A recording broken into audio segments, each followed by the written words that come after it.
Hey guys, before we start, please don't forget to subscribe and leave a comment if you have any feedback. Let's go to the story.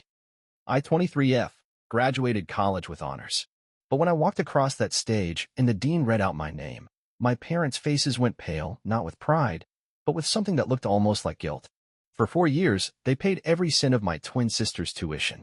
And for 4 years, I paid for mine, entirely on my own. And the worst part? That wasn't even close to the beginning of their favoritism. I'm Claire, born 4 minutes after my twin sister Alyssa, a difference that, in my parents' minds, might as well have been a decade. From the moment we were old enough to walk, it was clear who they saw as the real daughter. Alyssa got the new toys. I got the hand-me-downs, if I was lucky. She got the soft blankets, the cozy pajamas, the goodnight kisses. I got the pat on the head and the "you're a tough girl" routine. My parents, Mark and Lorraine Donovan, didn't scream or throw punches. Their neglect was quiet, sterile, polished like everything else in our Ashridge home. When Alyssa cried, my mother would sweep her into her arms and whisper comforting nonsense like it was her life's purpose. When I scraped my knee, I was handed a paper napkin and told to be more careful next time. That was the pattern. And I learned young that if I wanted love, or even basic acknowledgement, I had to earn it. The first time I tried, I was 5. Alyssa had gotten scared climbing the metal jungle gym at our neighborhood playground. She froze halfway up and burst into tears. I remember feeling helpless, then determined. I was scared too, but I climbed it, reached the top, jumped off. I thought they'd praise me, thought they'd say I was brave. But my dad ran straight past me, scooped up Alyssa, and told her how proud he was that she gave it a try. His only words to me were a flat, "Be careful, Claire. Don't hurt yourself." That pattern repeated again and again. If Alyssa turned in a crayon-smeared art project, it was a masterpiece. If I brought home a certificate for winning a short story competition, I got a nod and a warning not to get cocky. Eventually, I stopped trying to impress them. Not because I stopped caring, but because I realized I couldn't win. And yet, that didn't mean I gave up. I just started doing things for myself instead. When senior year of high school rolled around, Alyssa and I both started applying to colleges. She set her sights on state universities with strong Greek life and aesthetic campuses. I aimed smaller, practical, schools with scholarship programs, work-study options, and the kind of housing you didn't need a six-figure family to afford. Still, part of me held on to this microscopic hope that things might shift. Maybe my parents would see how hard I'd worked, how many hours I poured into after-school jobs, debate team, tutoring. Maybe now, finally, they'd see me. But that hope died fast. I remember the exact day. Alyssa had just gotten into Layton University, one of the top schools in Pennsylvania, a place with a reputation for generational legacies and tuition bills that could fund a small war. When her acceptance letter came, my parents threw a dinner party. Literally. Streamers. Champagne. Even a welcome to Layton cake from the fancy bakery downtown. I stood in the corner of our kitchen, still in my work apron from my shift at the cafe, holding an envelope of my own. An offer from a small liberal arts school just 2 hours away. They'd given me a partial scholarship. Enough to matter, but not enough to make it painless. When I showed them, Lorraine didn't even look up from slicing the cake. "How much do they expect us to cover?" she asked flatly, as if the thought itself was an insult. Before I could answer, Mark chimed in with his signature brand of cold logic. "You should focus on getting scholarships. You're smart. Independent. That's your strength, Claire." And that was it. The official ruling. I would be on my own. No college fund. No financial assistance. No support. Alyssa, meanwhile, had her tuition paid in full. A brand new laptop. A pre-decorated dorm room. Mark even co-signed for her a new car, so she wouldn't have to rely on strangers for rides. I left for college with a suitcase, a used laptop that froze every other hour, and a $900 beater car I bought with the tips I'd saved since sophomore year. It didn't take long to feel the weight of that difference. While Alyssa joined sororities and posted latte art on Instagram, I woke up at 5 a.m. to work the dining hall breakfast shift before rushing to class. I learned how to stretch one box of pasta across 4 meals. I learned to study in closets between shifts while folding clothes in the campus laundry room just to stay awake. No one sent care packages. No one called to ask how I was holding up. I emailed home once a week, mostly out of habit. Most weeks, no one replied. And on the rare occasion they did, it was always some short, detached response. Hope classes are going well. Alyssa made Dean's list. Isn't that great? I didn't exist unless they needed someone to clap for Alyssa from the cheap seats. So I stopped emailing. I stopped looking for their names in my notifications. And somewhere in the quiet space left behind, I started building something else. Something that belonged only to me. College was never just about getting a degree for me. It was survival. While other students talked about majors and minors like hobbies, I was calculating how many hours I could work without failing a midterm. Every semester was a balancing act, class schedules arranged around 2, sometimes 3 part-time jobs, always with my laptop in my bag and ramen in my dorm drawer. But I didn't complain. I didn't have time to. By my second year, I had learned how to live invisibly.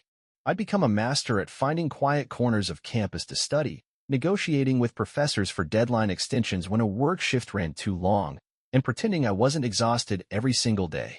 I didn't go out. I didn't party. I didn't waste time fantasizing about spring break trips or study abroad programs. I was there to make it out. With a degree. With as little debt as possible.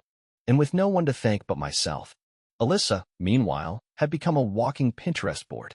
Her social feeds were filled with brunches, folk-handed study sessions, and blurry selfies from house parties with captions like, "Work hard, play harder," kissing emoji. She still called our parents every week. Still received monthly support transfers. Still had her tuition paid in full. And every time I saw her name pop up on my phone, it came with some shallow check-in that ended with a photo of her new outfit or a question about which boots to wear to some themed mixer. She didn't mean to rub it in. That's what made it worse. She honestly didn't see the difference. But I did. I felt it in every 6 a.m. wake-up call, every skip meal, every book I couldn't afford and borrowed from someone else. Still, I kept going. I kept grinding. Because I knew the only way I'd get out of this hole was if I dug my own ladder. Then, at the end of junior year, I saw the flyer. It was taped to the inside of the student union bathroom stall, of all places. A national scholarship program, competitive, intense, prestigious. Full tuition for the remainder of college, plus a post-grad job placement with a major firm in New York City. It sounded impossible. It also sounded exactly like what I needed. The deadline was in 2 weeks. The application was massive: essays, references, transcripts, a video submission. Most people I knew wrote it off immediately. But I applied. I didn't sleep much during those 2 weeks. I wrote and rewrote every sentence of my essays. I begged a professor to write me a last-minute recommendation. I filmed my video on a borrowed camera and edited it in the campus library after hours. When I hit submit, I cried. Not because I thought I'd win, but because I finally felt like I had something that was mine. I didn't tell anyone. Not Alyssa. Not my parents. Not because I didn't want them to know, because I didn't want them to be part of it if it worked. And then, a month later, it did.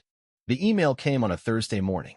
Subject line: "Congratulations, you've been selected." I didn't open it right away. I stared at it, heart lodged somewhere between my throat and my stomach, half convinced I'd imagined it. When I finally clicked, I read the first line 3 times just to be sure. "We are thrilled to inform you that you've been selected for the National Fellowship Award." And then it kept going. Full tuition coverage.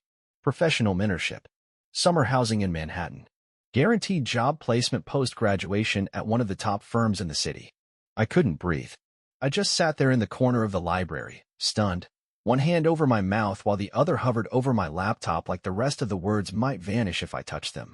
That night, I went home, sat on the edge of my mattress, and let it hit me all at once. I had done it. No help. No safety net. No applause. Just me. And suddenly, my future had a zip code. It wasn't Ashridge. It wasn't a dusty hometown filled with polite resentment and uneven expectations. It was New York, a skyline I'd only ever seen in movies. A place where people walked fast and thought faster and didn't care who your family was. I didn't tell anyone for a week, not out of spite. I just wanted to feel what it was like to have something that big and know that no one else could take credit for it. Eventually, I told June, my advisor, the closest thing I had to a mentor on campus. She cried when I told her. Real tears. She hugged me so tight I almost forgot how alone I'd felt for most of my life. "You earned every bit of this," she whispered. Later, I told a few close friends. We celebrated with corner store cupcakes and cheap coffee. They screamed louder than I did. It was the first time in my life people were happy for me without needing to make it about them. When I finally called home, it was out of obligation more than anything. Lorraine answered. Her voice clipped and distracted, like always. "Hi, Claire. What's going on? I told her the news in one breath. All of it. The scholarship. The job. The move to New York. I didn't embellish it. Didn't perform. I just told her. There was a pause on the line. A beat of complete silence. Then, "Oh, wow. That's impressive." Not excited. Not proud. Just surprised. And not in the way people get when they hear something unbelievable. Surprised like she hadn't expected me to be capable of something like that. She passed the phone to Mark, who gave me a generic, "Nice job, kiddo," like I'd just placed third in a middle school spelling bee. I hung up shortly after. And for the first time, their indifference didn't hollow me out. It confirmed everything I already knew. Because if that didn't move them, nothing would. And that was freeing in a way I never expected. Alyssa texted me later. "Just heard the news. That's amazing. Proud of you." No emojis. No gifs. No condescension. Just words. And for once, I believed she meant them. I didn't reply. Not because I was angry, but because I didn't need her to clap anymore. Graduation day arrived, hot and bright. The kind of summer morning where the air feels thick with change, like the world knows it's on the verge of something final. I hadn't invited anyone formally. The school mailed tickets. I picked them up, texted my mom the pickup time and seat location. That was it. No cap and gown selfies. No countdown posts. No last-minute messages hoping someone would show up with flowers. I didn't need any of that. This wasn't their moment. It was mine. The ceremony was held on the campus lawn, rows of folding chairs stretching out like little gray islands under the sun.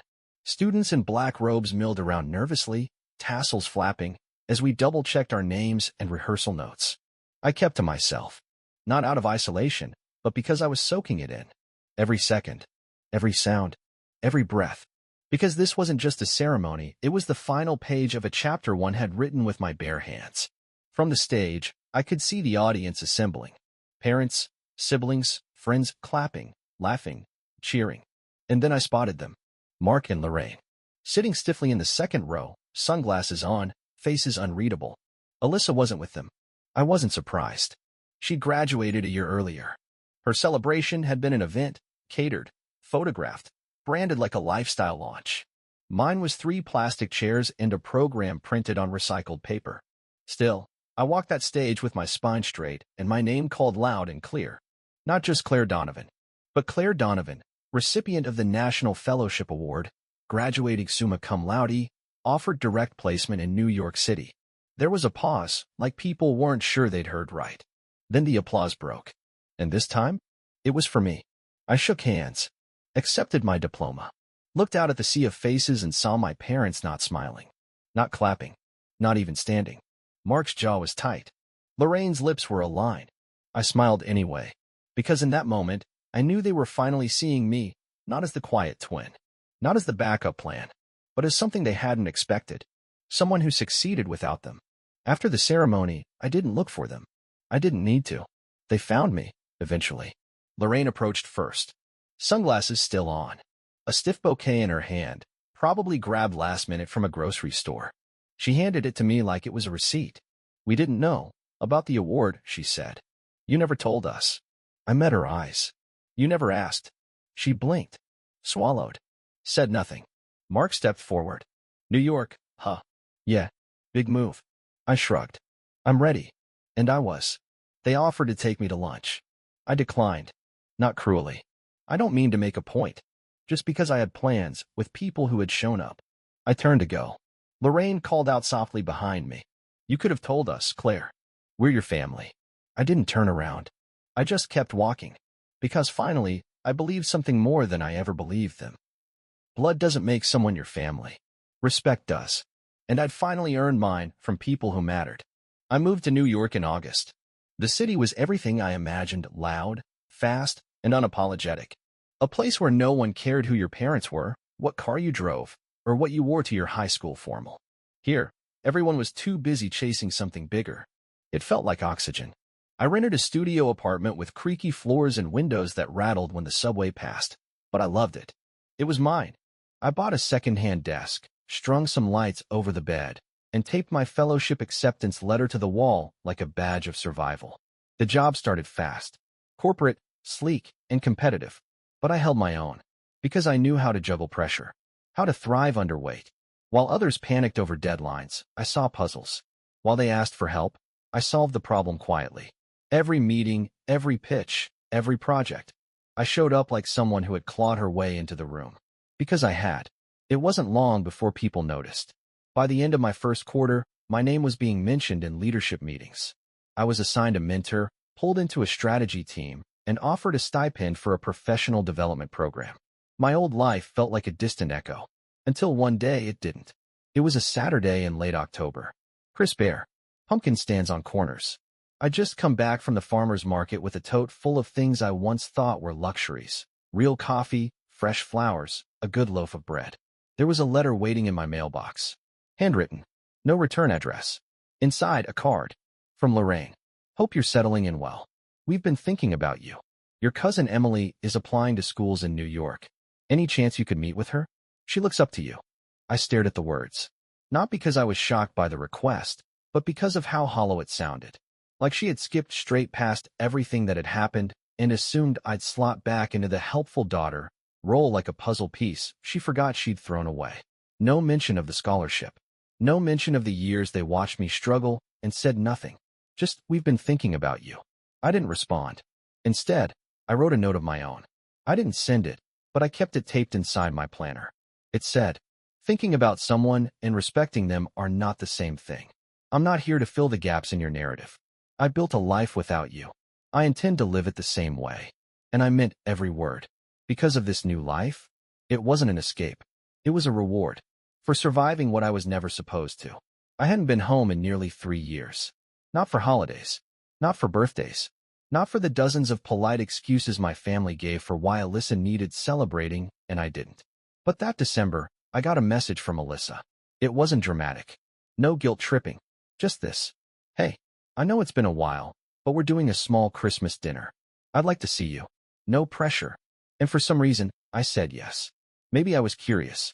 Maybe I wanted to prove to myself that walking into that house wouldn't undo everything I'd built. Maybe I just wanted to see their faces and feel nothing. So I booked a train back to Ashridge. Same town. Same rows of quiet houses with string lights in the windows. There was the same stiff tension in the air the moment I stepped off the platform. But I was different.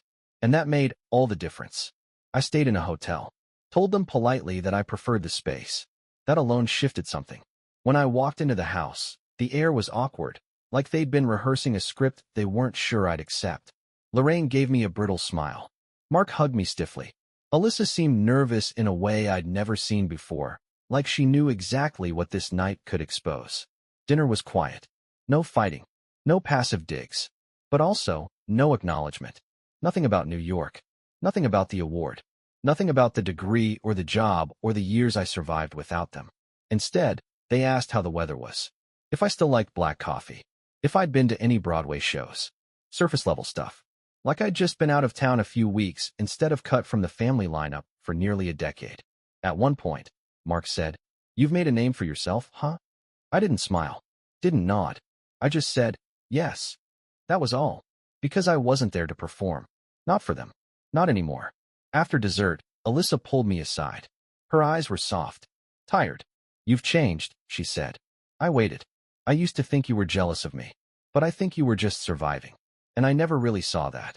She didn't ask for forgiveness. She didn't offer excuses. And for the first time, I appreciated her for that. When I left that night, Lorraine handed me a small gift. Nothing fancy, just a book she knew I liked in high school. No speech. No apology. But as I walked out the front door, I realized something.